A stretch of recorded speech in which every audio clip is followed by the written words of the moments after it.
Hello दोस्तों, नमस्कार। आशा है आप लोग सब अच्छे होंगे।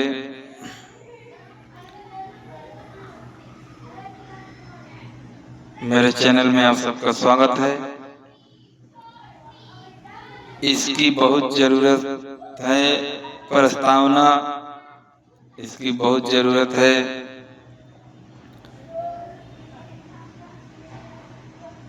क्या स्कूल बच्चों को असल जिंदगी के लिए तैयार करता है? मेरे मम्मी डैडी कहते थे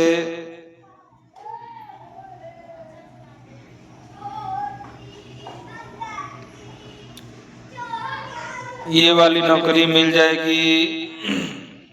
उनके जीवन का लक्ष्य यही था कि मेरी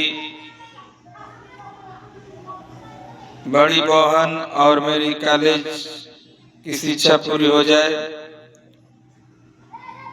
उनका मानना था कि अगर कॉलेज की शिक्षा पूरी हो गई तो हम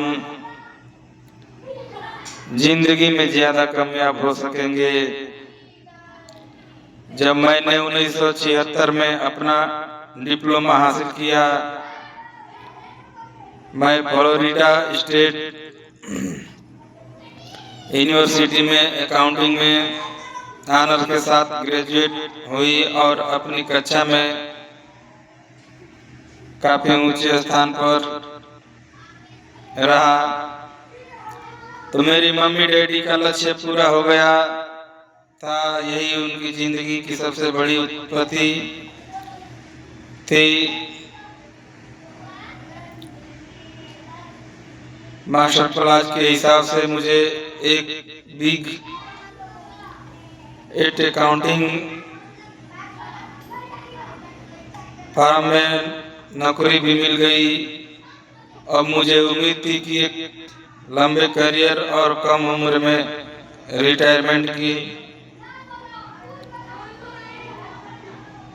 मेरे माइकल भी इसी रास्ते पर चले थे।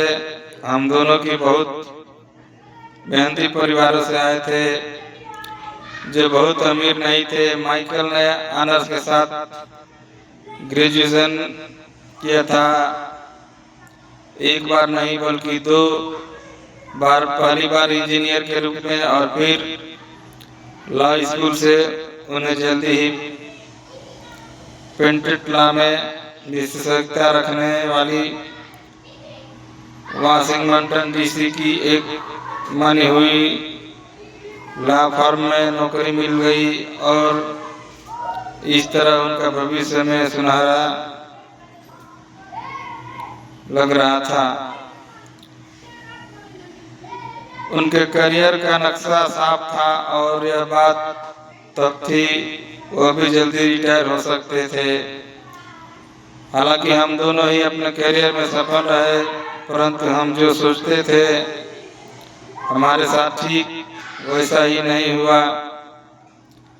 हमने कई बार नौकरियां बदली, हालांकि हर बार नौकरी बदलने के कारण सही थे, परंतु हमारे लिए किसी ने भी पेंशन योजना में निवेश नहीं किया।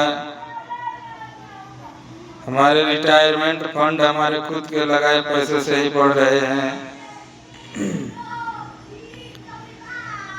हमारी शादी बहुत सफल रही और हमारे 3 बच्चे हैं। उनमें से 2 कॉलेज में और तीसरा अभी हाई स्कूल में गया ही है। हमने अपने बच्चों को सबसे अच्छी शिक्षा दिलाने में बहुत सा पैसा लगाया। 1996 में एक दिन मेरा बेटा स्कूल से घर लौटा। स्कूल से उसका मोह भंग हो गया था। वह पढ़ाई से उब चुका था। मैं उन विषयों को पढ़ने में इतना ज्यादा समय क्यों बर्बाद करूं? वो असल जिंदगी में मेरे कभी काम नहीं आएंगे। उसने विरोध किया। बिना सोचे विचारे ही मैंने जवाब दिया, क्योंकि अगर तुम्हारे अच्छे नंबर नहीं आए तो तुम कभी कॉलेज नहीं जाओगे। चाहे मैं कॉलेज जाऊं या ना जाऊं। उसने जवाब दिया, मैं अमीर बनकर दिखाऊंगा। अगर तुम कॉलेज से ग्रेजुएट नहीं हुए तो तुम्हें अच्छी नौकरी नहीं मिलेगी। मैंने एक माँ की तरह चिंतित और अंकित होकर कहा, बिना अच्छी नौकरी के तुम किस तरह अमीर बनने के सपने देख सकते हो। मेरे बेटे ने मुस्कुरा कर अपने सिर को वसीयत भरे अंदाज में हिलाया।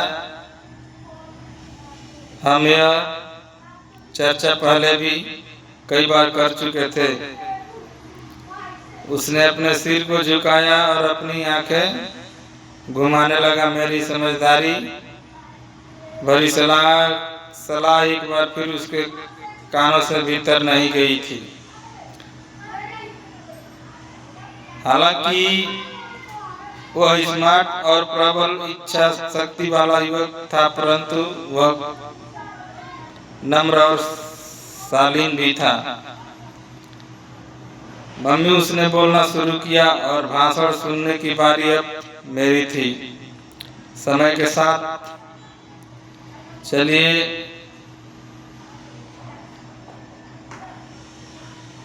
अपने बारे तरफ देखिए। सबसे अमीर लोग अपनी शिक्षा के कारण इतने अमीर नहीं बने हैं। माइकल जॉर्डन और मेडोजो का देखिए, यहाँ एक तक के बीच में ही हार्वर्ड छोड़ देने वाले बिल गेट्स ने माइक्रोसॉफ्ट कामयाब किया। आज वे अमेरिका के सबसे अमीर व्यक्ति है और अभी उनकी उम्र भी 30 से 40 के बीच ही है। और उस बेसबॉल पिक्चर के बारे में तो आपने सुना ही होगा, जो हर साल $40 लाख से ज्यादा कमाता है, जबकि उस पर दिमागी तौर पर कमजोर होने का लेबल लगा हुआ है। हम दोनों काफी समय तक चुप रहे। अब मुझे यह समझ में आने लगा था कि अपने बच्चे को यही सलाह दे रही थी जो मेरे माता पिता ने मुझे दी थी। हमारे चारों तरफ की दुनिया बदल रही थी, परंतु हमारी सलाह नहीं बढ़ती थी। अच्छी शिक्षा और अच्छे ग्रेड हासिल करना अब सफलता की गारंटी नहीं रह गई थे। और हमारे बच्चों के अलावा यह भी बात किसी की समझ में नहीं आ रही थी। मम्मी, उसने आगे कहा, मैं डैडी और आपकी तरह कड़ी मेहनत नहीं करना चाहता। आपको काफ़ी पैसा मिलता है और हम एक शानदार मकान में रहते हैं जिसमें बहुत से कीमती सामान है। अगर मैं आपकी सलाह मानूंगा तो मेरा हाल भी आपकी तरह होगा। मुझे ज़्यादा मेहनत करना पड़ेगा ताकि मैं ज़्यादा टैक्स भर सकूं और कर्जे में डूब जाऊं। वैसे भी आज की दुनिया में नौकरी की सुरक्षा वही नहीं है। मैं यह जानता हूं कि छोटे और सही आकार की फर्ज मिलती है, जबकि आपके ज़माने में उन्हें ज़्यादा तनख्वाह मिला करती थी। डॉक्टरों का देखिए, ये उतना पैसा नहीं कमाते जितना पहले कभी कमाया करते थे। मैं जानता हूं कि मैं रिटायरमेंट अब उतना पैसा नहीं कमाते जितना पहले कभी कमाया करते थे। मैं जानता हूं कि रिटायरमेंट के लिए सामाजिक सुरक्षा या कंपनी पेंशन पर भरोसा नहीं कर सकता। अपने सवालों को मुझे नए जवाब चाहिए।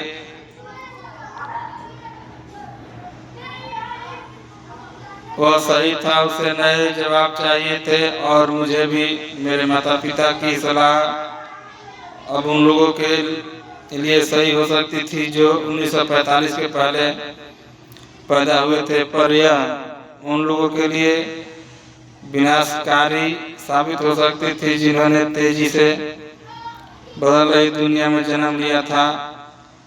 अब मैं अपने बच्चों से यह सीधी सी बात वही कह सकती थी, स्कूल जाओ, अच्छे ग्रेड हासिल करो और किसी सुरक्षित नौकरी की तलाश करो।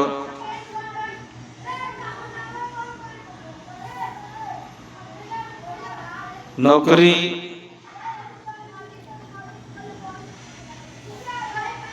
1 लाख की हो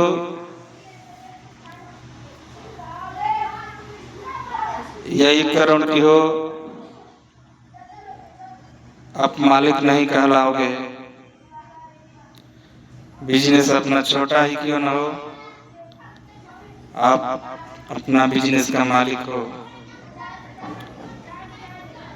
वहाँ आप ही मालिक कहलाओगे। जय हिंद दोस्तों, धन्यवाद।